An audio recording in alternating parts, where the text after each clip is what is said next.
sur notre chaîne. Aujourd'hui, je serai tout seul avec vous. Je vais vous expliquer un petit peu comment je prépare une recette que je fais généralement pour Roma. Donc c'est un plat philippin, c'est le champorado. Donc le champorado est un mets qu'on va généralement préparer soit pour le petit déjeuner ou parfois pour le petit 4 heures. Aux Philippines, il est accompagné de poissons salés, de poissons séchés, tuyo si je ne me trompe pas. Ici c'est un petit peu une recette différente, c'est-à-dire que c'est ma version à moi pour la faire. Normalement, elle est faite, donc c'est du riz gluant, une sorte de porridge au chocolat, qui est généralement fait avec la poudre de cacao ou bien du cacao en bloc, vraiment du chocolat le plus noir possible. Moi, je fais une version avec du cacao en poudre Nesquik. L'avantage du Nesquik dans ce cas-ci, c'est qu'il apporte pas mal de sucre et donc il est sucré dès le départ. La version de base est généralement plus amère.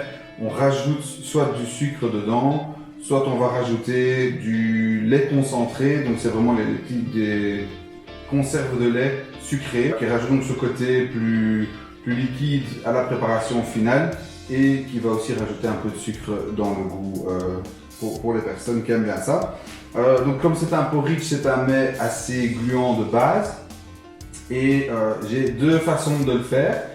La première, c'est celle que j'ai apprise il y a maintenant quelques années déjà et que j'applique depuis lors. Et la deuxième, c'est avec mon autocuiseur ici, le Kuko, autocuiseur coréen, qui rend la tâche un peu plus facile, mais qui fait un riz un petit peu plus gluant quand même que la version casserole. Alors pour faire un champorado, c'est assez simple. Il faut du riz. En général, quasi n'importe quel riz peut fonctionner. Maintenant, si vous prenez un riz de type riz Thai, vous allez avoir un champorado moins gluant, peut-être un peu plus liquide. Ici, c'est du riz gluant, prévu pour à la base. Donc c'est un riz plus court aussi, un peu plus grossier. Lui donne vraiment un champorado assez compact dans sa version finale. Donc il faut une dose de riz pour la préparation, qu'on va mettre dans une casserole. Pas oublier de laver le riz, je conseille de le faire à peu près 3 fois pour enlever l'amidon de riz qui est présent. Pour votre info, l'eau de rinçage, quand vous rincez votre riz, vous pouvez récupérer les 2 premières fois et le mettre dans vos plantes. Ça nourrit les plantes assez rapidement. On va rajouter, généralement moi je rajoute 6 doses d'eau, que ce soit dans la version casserole ou dans la version autocuiseur. Là c'est à votre convenance. Si vous l'aimez encore plus gluant, vous mettez un peu moins d'eau. Si vous l'aimez plus liquide, vous mettez une dose d'eau supplémentaire. Et alors pour la version casserole, ce que vous devez faire, c'est amener l'eau à ébullition. Dès que ça bout, vous devez le mettre sur feu faible. Généralement, je vais quasi au minimum de ce qui est possible, en tout cas chez moi sur l'induction. Vous allez laisser cuire, mijoter en quelque sorte pendant 30 minutes. Passé les 30 minutes, je rajoute du cacao. Donc je rajoute entre 6 et 7 cuillères à café de cacao en poudre dedans. Et ça, vous allez donc mélanger et laisser cuire encore à peu près, toujours à feu doux, un petit quart d'heure. C'est vraiment pour que le riz imprègne le cacao. C'est plus agréable que si vous le mangez tout de suite, vous allez voir que le riz reste un peu blanc et le goût n'est pas homogène. Passé ce quart d'heure là, vous pouvez le servir. Attention, c'est quand même très chaud. Et en général, on rajoute soit du lait, soit le lait concentré, mais comme on a déjà pris le Nesquik, ça risque d'être un peu fort en sucre. Si vous avez fait une variante avec du cacao en poudre, plus amer, à ce moment-là, l'ajout de sucre ou de lait concentré est fortement conseillé. Je ne le mange personnellement pas avec le poisson séché. Ce serait une fois à essayer, je pense. Maintenant, je ne sais pas si en Belgique on en trouve aussi facilement qu'aux Philippines, mais promis, c'est un jour je goûte ça avec du poisson séché, je vous le montrerai. Pour la version Kuko que je vais vous montrer principalement dans la vidéo ici, les quantités sont les mêmes. Donc je mets une dose de riz pour 6 doses d'eau. Je lance la préparation en mode porridge, donc ça vous allez voir aussi, et la machine fait tout le reste. Ça prend, j'ai l'impression, un peu plus de temps parce que son mode de cuisson est fatalement différent.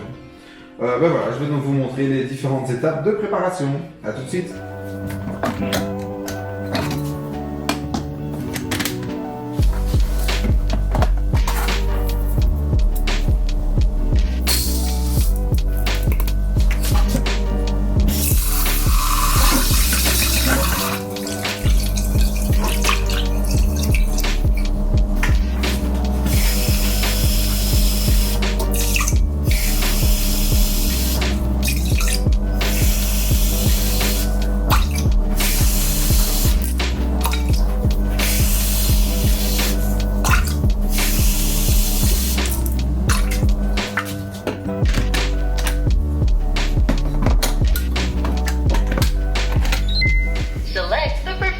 motion.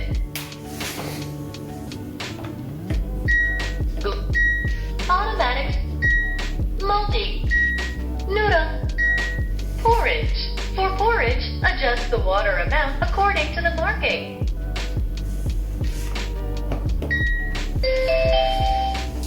Starting with porridge.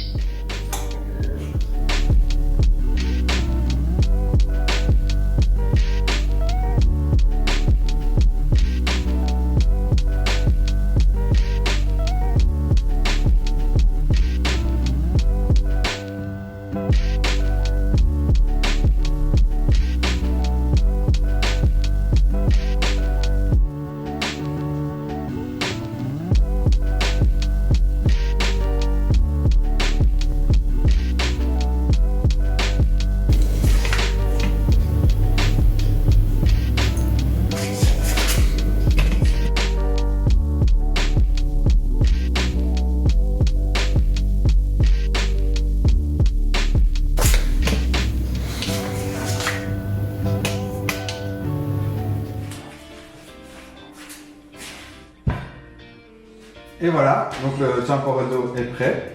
Vous avez sans doute remarqué à la fin que j'ai quand même rajouté une cuillère de cacao supplémentaire, donc du cacao amer. Ça permet de donner une couleur plus sympa au Champorado et aussi un peu plus de goût de chocolat dans la préparation. En général, j'arrive à le conserver presque une semaine au frigo, donc c'est ça qui est bien, c'est que si vous en avez de trop, ben, on peut le garder pour la suite et ça se réchauffe très facilement au micro-ondes. Et je dirais que vous avez pour 3 à 4 personnes, si vous le faites pour une seule fois le matin, vous savez nourrir 3-4 personnes avec facilement.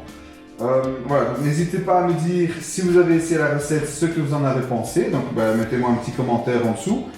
N'hésitez pas à me dire ce que vous avez pensé de la vidéo, si vous aimez bien ce genre de vidéo, et si vous voulez en voir d'autres. Et comme d'habitude, n'hésitez pas à vous abonner, à partager et à cliquer sur la petite cloche. À très bientôt!